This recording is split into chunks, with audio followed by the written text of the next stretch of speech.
నాకు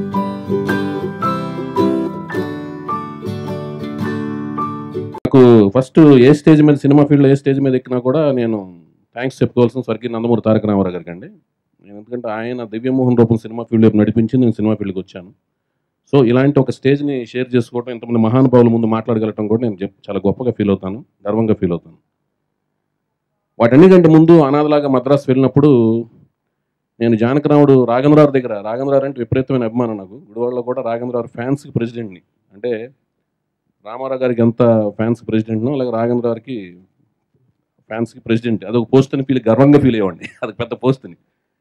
మద్రాసు వెళ్ళిన తర్వాత జానకరాముడు అప్పుడు శివశక్తి దత్తా గారు, విజేంద్ర ప్రసాద్ గారులతో స్టోరీ సిట్టింగ్లో, అంటే నేను రాఘవేంద్రరావు అసోసియేట్ డైరెక్టర్గా నేను పనిచేస్తున్న టైంలో పనిచేసినప్పుడు వాళ్ళకున్న వ్యామోహం, అంటే సినిమా ఫీల్డ్ పట్ల వాళ్ళకున్న వ్యామోహం, అంటే ఇందులోనే మేము పైకి రావాలని ఎన్నో ఏళ్లుగా స్ట్రగుల్ అవుతూ లోపల ఒక అగ్నిని పెంచుకుంటూ వచ్చారు వాళ్ళు.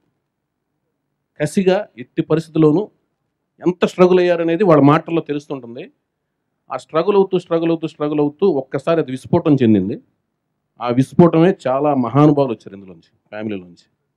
ఫస్ట్ కీరవాణి గారితో స్టార్ట్ అయింది, రాజమౌళితో ఇంటర్నేషనల్ స్థాయికి వెళ్ళింది, అంతర్జాతీయ స్థాయికి కూడా వెళ్తారని నమ్మకం ఉంది ఫ్యామిలీ మీద. ఈ ప్రాసెస్లో నేను ఫస్ట్ కలిసింది, నేను చెప్పిన శివశక్తి దత్తా గారు, విజేంద్ర ప్రసాద్ గారు అయితే, తర్వాత నాకు కలిసింది కీరవాణి గారు. నాకు అత్యంత ఇష్టమైన ఏకైక సంగీత దర్శకులు, అంత ఇష్టం నాకు ఆయన. ఆయనే కావాలని పట్టుబట్టి సీతారామ కళ్యాణ్ చూస్తున్నారని సినిమా అప్పుడు ఆయన చేత నేను మ్యూజిక్ చేయించుకున్నాను. ఆ పరిచయంలో కాంచి అనే ఆయన పరిచయం అయ్యారు.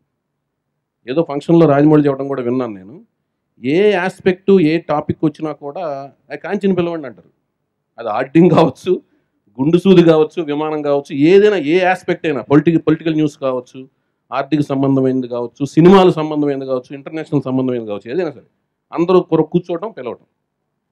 అది చూసి ఎవరు వస్తారని చూస్తే కాంచి ఇంట్రడక్షన్ నాకు అలా జరిగిందనమాట.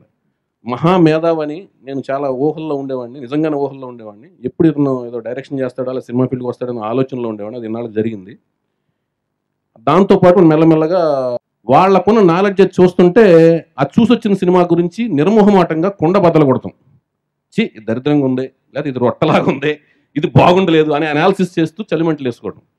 సో ఇలాంటి ఫ్యామిలీలోంచి దర్శకులు వచ్చారు, రచయితలు ఆల్రెడీ విజేంద్ర ప్రసాద్ గారు ఎక్సలెంట్గా బోల్డ్ అని పెద్ద పెద్ద హిట్లు అదర్ లాంగ్వేజ్లో కూడా ఆయన సాధించారు.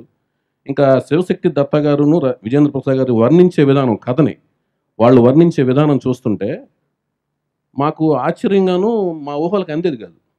ఎక్స్ట్రీమ్ ఎండ్ అనేది దొరుకుద్దని నా ఫీలింగ్ అండి. ఆయన ఎవరన్నా ఆయన ఫ్యామిలీ నుంచి హీరోగా వస్తే ఎవరన్నా నాకు ఆ బాధ్యతలో చెప్తే నేను రెడీగా ఉంటాను. అది మామూలే, కొత్త వాళ్ళతో సినిమా చేయడం నాకు సరదా. అది థ్యాంక్ యూ సో మచ్ అండి. నాకు అవకాశం ఇచ్చిన కాంచీకి, కీరవాణి గారికి.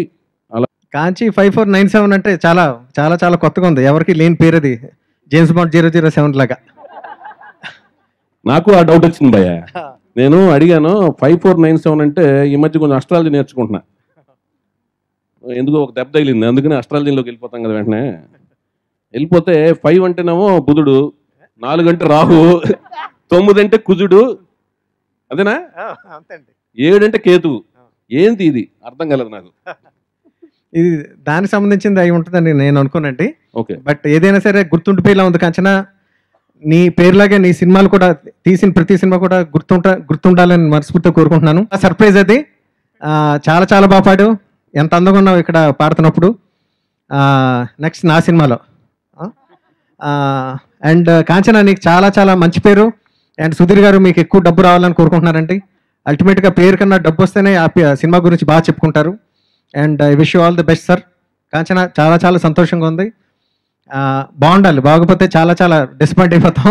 చాలా వెయిటింగ్, ఎందుకు దాంట్లోనే ఎదిరింపు కనపడుతుంది చౌదరి గారిలో. ఇదిగో మరి బాగా అయిపోతే నీ పని చెప్తాను అన్నట్టుగా ఉంది మీరు చెప్తాం.